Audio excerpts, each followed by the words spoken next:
Tuhan bersamamu. Inilah Injil suci menurut Lukas.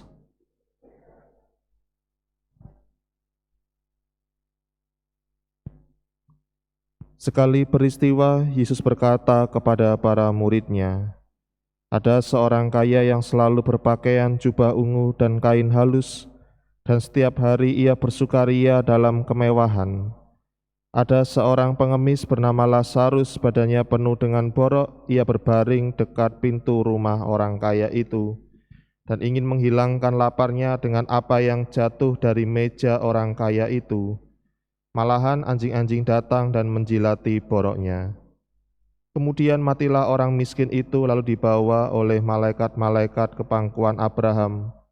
Orang kaya itu juga mati lalu dikubur.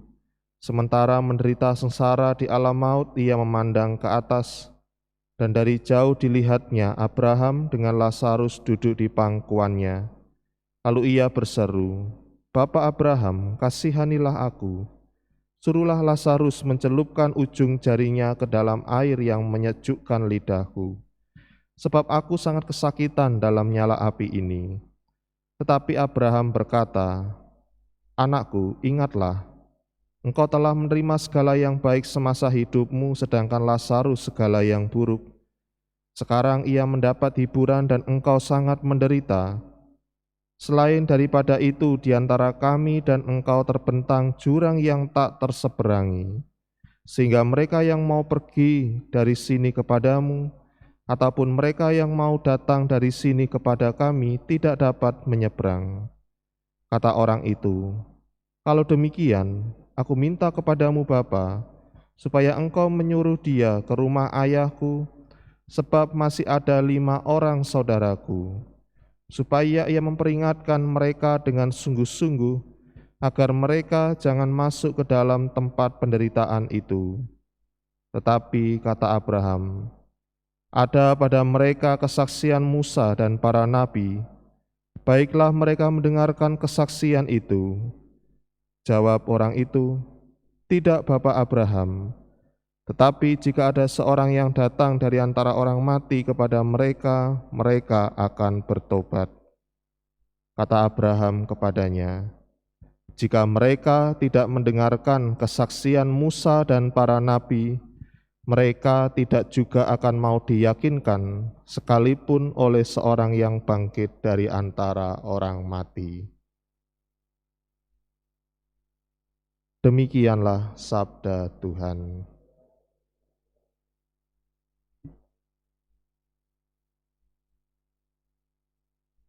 Saudari-saudara yang terkasih dalam Kristus, apa yang disampaikan Tuhan Yesus tentang seorang yang kaya, yang hidupnya mewah, yang hidupnya enak, mapan, dan kemudian dengan kehidupan Lazarus, yang hidupnya miskin, penuh luka borok ini, kurang lebih itulah juga yang menggambarkan kehidupan di dunia ini, di mana seorang satu dengan yang lain tidak lepas dari adanya sebuah pengucilan, memandang rendah, mengandalkan kekuatan diri sendiri, ada sebuah penderitaan, ada sebuah kesenangan,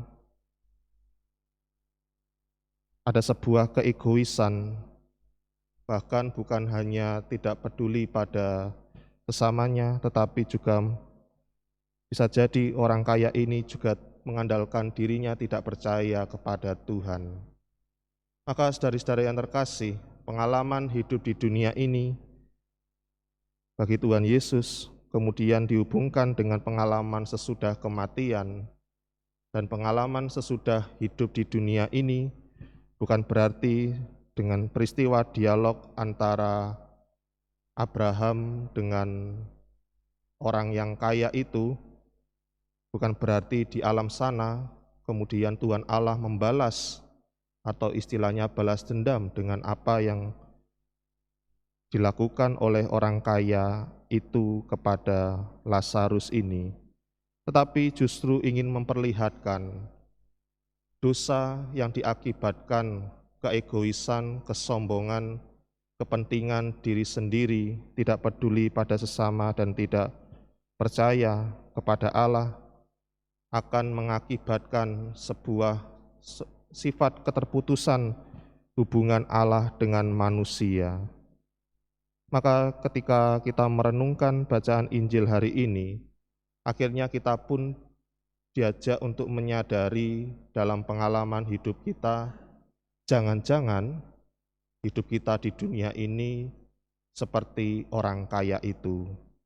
Seringkali kita tidak peduli kepada sesama, hanya mengandalkan diri sendiri, bahkan tidak percaya kepada Tuhan karena begitu hebatnya diri kita.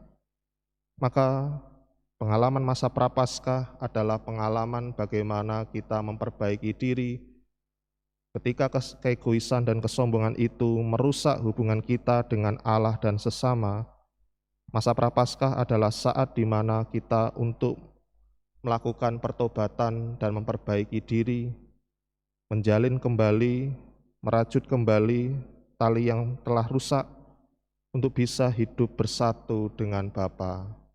Semata-mata kita melakukannya itu bukan karena kita takut nantinya setelah hidup di dunia ini kita akan masuk di api penyucian atau mengalami kesusahan seperti yang dialami oleh orang kaya ini, tetapi menyadari lebih dalam bagaimana Allah telah lebih dahulu mencintai diri kita lebih dari yang kita pikirkan, dan disitulah kita diajak untuk senantiasa membagikan kasih Allah itu kepada sesama.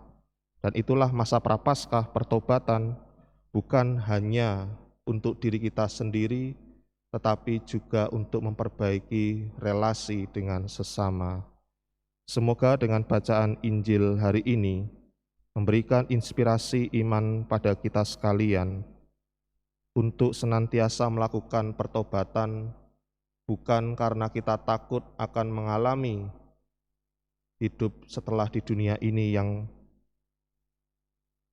menakutkan, tetapi justru karena kita melakukannya atas dasar belas kasih Allah yang sungguh-sungguh lebih dahulu mencintai diri kita, dan kita diajak untuk mencintai sesama sama seperti Tuhan mencintai diri kita.